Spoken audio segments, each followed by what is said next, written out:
It's Michael Kozlowski here at Book Expo America 2012. I'm here with Michael Tamblin of Kobo, and we're going to talk today about self-publishing, where Kobo's at, expansion, and so on. How are you? Very well. Thanks for making time for us here at the busiest corner of the busiest fair. Today is definitely a madhouse. So the first thing I want to talk about is something that was just unveiled today, which was the new Kobo self-publishing platform. Why don't you tell us a little bit about that? Today, for the first time, we've announced Kobo Writing Life, which is our self-publishing service and something that we built in intense consultation with authors over the last 6 months, and really what I would say kind of the first author-directed self-publishing program that's ever been created. We have an author running it, bringing feedback in from authors, building a self-publishing service that is all about meeting the needs of this new and aggressive self-publishing market. So one of the aspects of it that I really enjoyed was the analytics, the reports, the being able to see statistics in real time. Why don't you tell us a little bit about that, because it's very exciting. One of the things that we were amazed by when we first went out to the author community was that they are ravenously hungry for data, and more than even more than traditional publishers in a lot of ways, because they tend to be managing a small set of books intensely.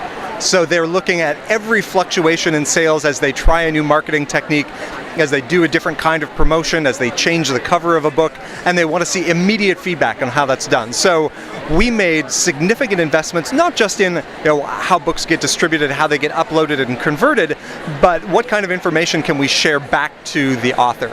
So whether it's up to the minute sort of sales information, but also geographical distribution as well. Where are my books selling in different countries, so that I can tune my promotion and marketing for other markets that I may not have been paying attention to.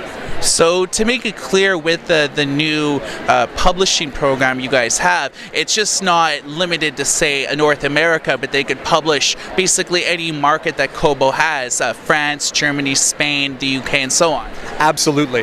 When we started looking at the self-publishing market and we're bringing self-published books in, we quickly saw that while most of the authors were coming from North America, and a lot of their attention was focused on the North American market, these books were selling all over the world. Self-published authors usually hold world rights. They usually can sell their books everywhere, and so they were finding pockets of readership in Germany, in the Middle East, through Southeast Asia, in Africa. So countries that they had never thought to sell in were actually becoming markets for their books. So we want to make that more visible. We want to make sure that people are paying attention to that as well, because this has truly become a global self-publishing marketplace. And Kobo, as probably the most international ebook seller, wants to make sure that the tools that are available to self-published authors allow them to bring their books all over the world. And that's the international aspect of your company is something that is very appealing, because there's a lot of other e-reader companies out there that have ecosystems, but they don't really sell books in many different markets. And one thing about Kobo is that basically you're in, I think it's 180 countries right now?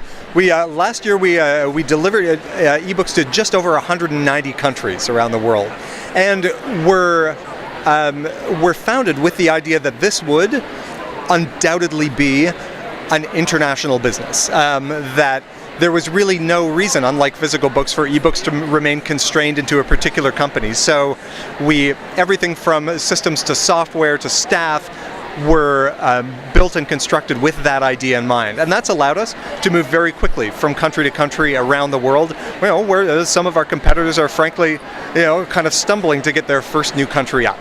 And that's something that we've noticed covering the industry. So to wrap up the new self-publishing program, when can we expect it to launch? We got a lot of tweets today about people wondering, I live in Germany, when can I publish my book? Or I live in the UK, when can I start doing it? Yeah, so we've just started what will likely be a 3-week beta with 50 self-published authors who are taking the service through its paces. We're going to take their input in, but we should, within about 3 weeks or so, have this live and up for the whole public. So in terms of your web-based store, in terms of the Kobo Vox or your touchscreen e-readers, where would I be able to actually find? Will there be specific sections for, self-pubbed books, or how are you guys handling the visibility or branding features? Sure.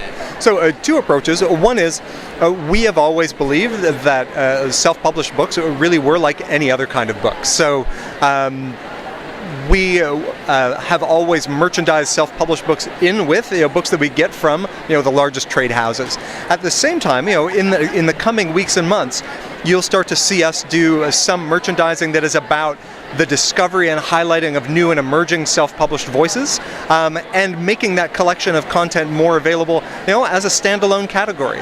And that's something that Mark Lefebvre and his self-publishing team will be spending a lot of time on as well. So we both want to treat them as a part of the overall core collection, but also facilitate the discovery of new voices that maybe people haven't heard of before. Excellent. So one thing that I had heard about when I first, when you guys internally were started working on this self-publishing program, was your relationship with Indigo. And I had spoken with the CEO of Indigo, and they had said that perhaps in the future you guys might have plans to distribute books in a more tangible form. Is there any comments on that? I think we will always look to our sort of bricks and mortar retail partners for the physical side of the business. That is what they are. They've sort of grown to. That's what they're what they specialize in. We are all about sort of digital end to end. Now, is there the possibility of collaboration between what we're doing on the self-publishing side and what a retailer may choose to do on the physical print-on-demand side? There's certainly opportunity there for sure. Okay, speaking of your partners and things like that, you guys made headlines with the acquisition of Rakuten and how they had really seen your business and felt really comfortable in offering you guys a copious amount of money. Made Indigo very happy, made you guys very happy. Aside from that, how has the Rakuten deal affected your day-to-day operations at Kobo? What is that? What has it allowed you to do, and what type of international expansion now is at hand? It's allowed us to step on the gas. The single biggest challenge for a startup is both scale and access to resources to scale. So the alignment with Rakuten was fantastic. They are an aggressively expanding international company. They are active or looking at many of the same markets that we're looking at, and they want to bring ebooks and e-reading to all of the countries that they're in and all the countries that they're going to be. So the synergy is perfect. The focus on speed and pace is the same as what we see inside Kobo, and that's made for a really good coming together. So it means it will be in more countries more quickly, and we'll probably be able to make a bigger splash when we arrive. Yeah, I mean, Rakuten, if you guys don't know, it's a Japanese company, and they're I think they're the third largest e-commerce company in the world. One thing that in Japan itself, a lot of companies like Sony and things like that have really struggled about penetrating that market with ebooks and digital content and trying to secure, publishing partners. Is Japan itself a market that you guys are interested in, going forward in the future? Absolutely, and at the IDPF presentation I gave yesterday, a lot of what we were previewing were new capabilities that we're building into our apps and devices to do things like Japanese characters, Japanese layouts, the support of manga, and to do that both for the Japanese market, but then also for other Asian languages as well. So the kinds of challenges that we have to overcome in order to be able to faithfully display Japanese content are many of the same things that we have to figure out in order to do Chinese content, to do Korean content. So we see this as another big accelerator moving us into new markets, of which Japan is certainly first and foremost in our focus. Yeah, I mean, South Korea, Japan, China, huge markets that really are untapped when it comes to digital content. And I think if any company is really poised to take advantage of the international expansion, has to be you guys. Moving on to another topic, Kobo Pulse has been a huge social media aspect of your company. If anything, Kobo has really stepped on the gas, to use your analogy, when it comes to integrating social media experience in reading. What can you tell us about Kobo Pulse and the rumors that it may hit your touchscreen e-reader soon? We we see Pulse as an integral part of the overall reading experience for Kobo. I think you would expect to see Pulse showing up in just about every device that we power. Both you've already available in iOS, and we will we'll certainly be seeing that in other platforms as well, including touch.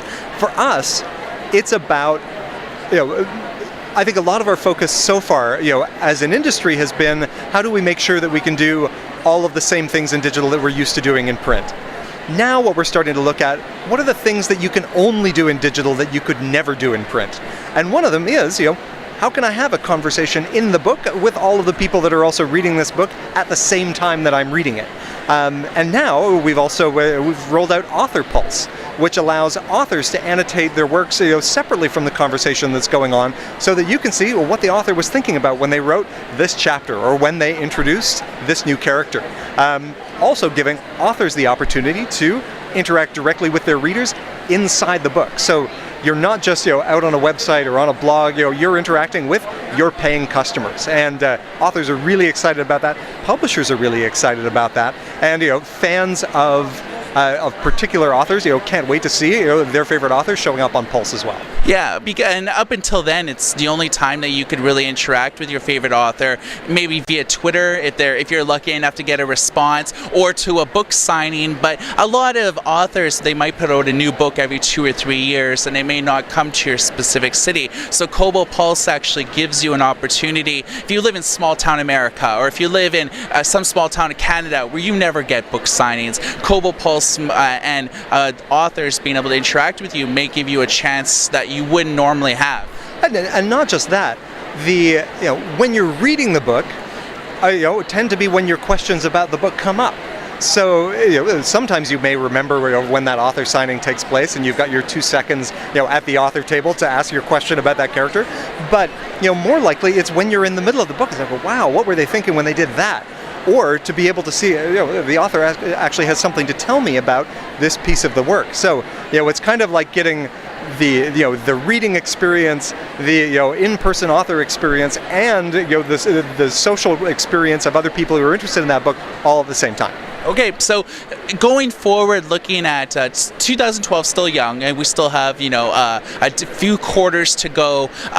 What do you guys have up your sleeves for the rest of the year in terms of can you announce anything in terms of expansion or anything that you guys are cooking up? There is lots on the boil all the time. You will certainly see us in more countries. You'll see us localizing in more languages and supporting different regions. You're going to see a lot of growth on the self-publishing side for us, as we previously discussed. And the device side of the business is fast, furious, and always insanely competitive. There's certainly going to be activity there as well. All right, so could we possibly see a new device by the end of the year when people are looking for that stocking stuffer? It's sadly we don't comment about new device launches. The chances that these are the last devices we'll ever make are probably pretty low. All right, so the big news out of Book Expo America today is Kobo launching their self-publishing program. It's in beta. It'll be launching in about 3 weeks or so, and so people can expect to self-publish their books internationally. They can set prices in different markets. So if you live in Canada, you can set prices differently for the UK and any European market that really Kobo supports. So there's a lot of exciting things going on, and again, we've been talking with Michael Tamblyn of Kobo, previewing a lot of the things happening here at Book Expo America. For GoodEReader.com, my name is Michael, and everybody take care.